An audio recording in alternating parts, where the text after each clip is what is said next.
नमस्कार, एक मित्र एक वृक्ष या ग्रुपमध्ये मी आपलं सर्वांचं स्वागत करतो। आता आपण उपस्थित आहोत आईचं बन वाखारी या ठिकाणी।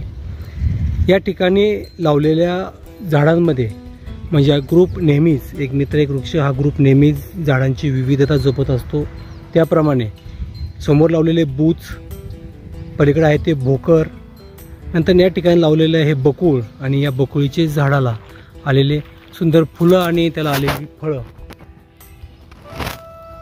बकुळीची फळं आयुर्वेदिक आहेत, आपण खाऊ शकतो।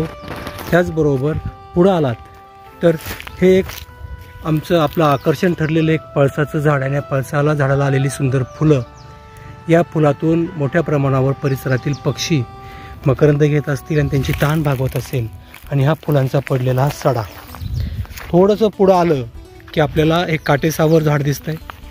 या झाडाला आता पानगळ आहे, पानं नाही आहेत, पण ही सुद्धा काटेसावर वृक्षसुद्धा नक्षत्रवनातील एक वृक्ष असून मोठ्या प्रमाणावरती पक्षी या फुलांमधनं मकरंद घेतात, त्या फुलांचा आयुर्वेदिक उपयोग होतो।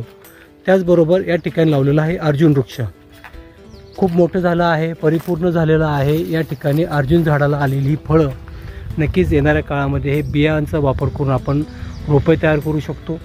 त्याचबरोबर अर्जुन हे झाड आयुर्वेदामध्ये उपयोगी येतं। आपल्या हृदयाच्या काही समस्या असतील त्याला ते उपयोगी आहे, हार्ट्स प्रॉब्लेमवरती चालतं आहे।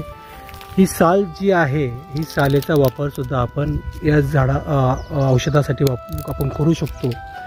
आणि एक मित्र वृक्षाच्या माध्यमातून वृक्षारोपण करत असताना परिसरातील सजीवांना, नागरिकांना, प्राण्यांना, पक्ष्यांना उपयोग होईल याच प्रकारची झाडं आपण या ठिकाणी लावतो। या ठिकाणी लावलेले वडाचं झाड, पिंपळाचं झाड, 99% झाडं आपण लावताना देशी वृक्ष लावत असतो।